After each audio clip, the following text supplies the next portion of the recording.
Good afternoon students, मैं ममता ma'am, Hindi teacher. आज आपको व्याकरण का सामान्य परिचय करवाऊंगी, जो ध्यानपूर्वक सुनना है आपको। व्याकरण व्याकरण का मैंने क्या किया है, विच्छेद किया है, अलग अलग लिखा है।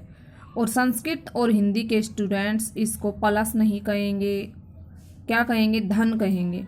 वि धन आ धन करण, वि धन आ धन करण, इस प्रकार इसका अर्थ होता है विशेष रूप से व्याकरण का शुद्ध ज्ञान। विशेष रूप से व्याकरण का शुद्ध ज्ञान। व्याकरण हमें क्यों जरूरी है? ताकि हमें भाषा सरल और शुद्ध रूप से सीख सके, इसीलिए हमें व्याकरण का ज्ञान होना जरूरी है।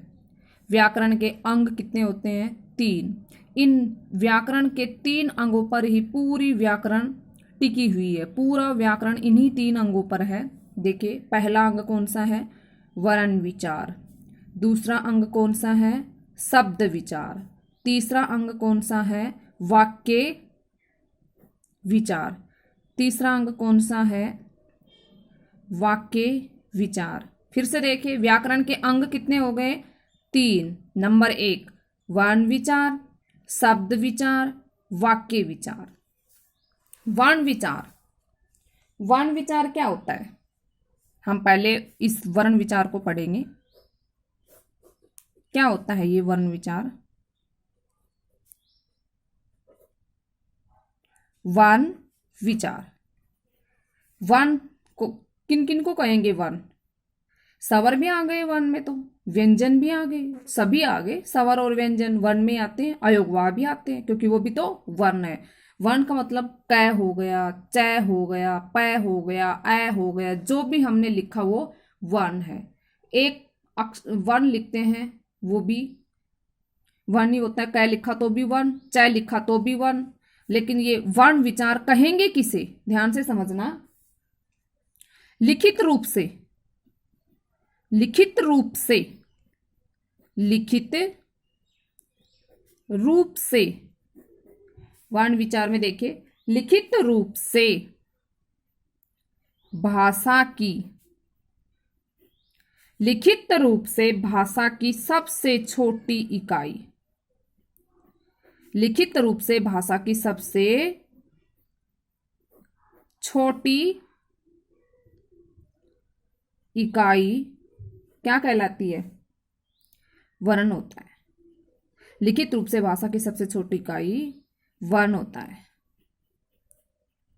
जैसे देखिए, जैसे समझा रही हूं आपको मैं, जैसे देखिए,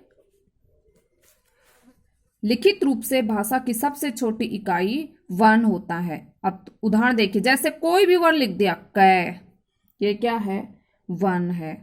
क्या है ये? वर्ण। हलंत लगा दिया ना इसके, क न लगाएं या लगाएं, ख, ज, ऐ, कुछ भी, यानी हमने एक एक वर्ण लिखा है ना, कुछ भी, ये क्या है? वर्ण। ये लिखा हुआ रूप है। क्या है ये? लिखा हुआ रूप है। वर्ण किसे कहेंगे? जो लिखा हुआ रूप है। अगर हमने लिखा तभी तो पता चला कि ये वर्ण विचार है। यानी लिखित रूप से भाषा की सबसे छोटी इकाई वर्ण होता है। जैसे क, ख, ज, ऐ, ई। आ गया समझ में?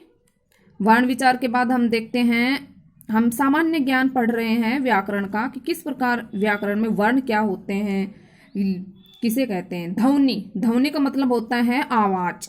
जैसे मैं बोल रही हूं, ये क्या है? आवाज है, ध्वनि है। ध्वनि क्या है? एक तरह से आवाज है। तो देखिए इसकी परिभाषा।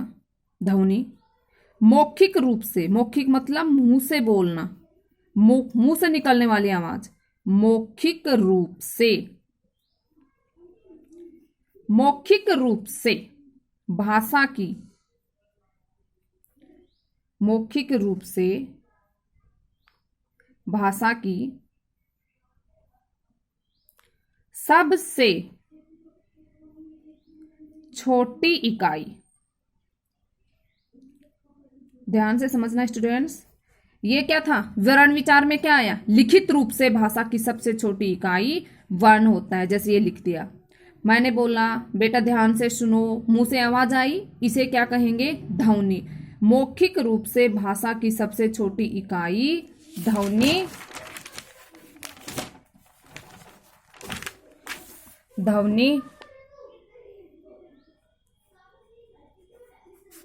होती है। क्या होती है? ध्वनि होती है। आज के लिए इतना ही काफी। कल आपको इसी के बारे में कुछ आगे पढ़ाऊंगी। वर्ण और ध्वनि में अंतर आप कैसे करोगे इसके बारे में मैं बताऊंगी। तो आज का अभ्यास कार्य ये है बेटा, जो ये दो मैंने समझाए आपको, दो मैंने क्या समझाए हैं, ये अभी अभी मैंने वर्ण विचार की परिभाषा लिखकर बताई आपको। वर्ण विचार ऐसे करके आपको ये परिभाषा लिखनी है। दूसरी ध्वनि यानी वर्ण विचार ध्वनि, इनकी परिभाषा आपको राइट एंड लर्न। वर्ण विचार और ध्वनि ये कहाँ मिलेगी आपको? ये देखो अभी अभी मैंने समझाया है, वर्ण विचार और ध्वनि। वर्ण विचार किसे कहेंगे? लिखित, ये देखो ये रही, ये वर्ण विचार और ये ध्वनि। लिखित रूप से भाषा की सबसे छोटी इकाई वर्ण होता है। समझ में आया स्टूडेंट्स? लिखा हुआ रूप है। और ध्वनि मौखिक रूप से जो हम बोल रहे हैं, अगर मैंने बोला कै, मुंह से बोला, ये ध्वनि हो गई। खै तो ये ध्वनि हो गई। जब मैंने लिख दिया तो ये वर्ण विचार हो गया। तो ये दोनों परिभाषा आपको राइट करनी है। ओके स्टूडेंट्स, अच्छे से इस वीडियो को बार बार देखना। और मैंने ये लिख दिया है राइट एंड लर्न। कौन सी परिभाषा? वर्ण विचार और ध्वनि, जो कि आपको ये इधर मिल रही है। धन्यवाद।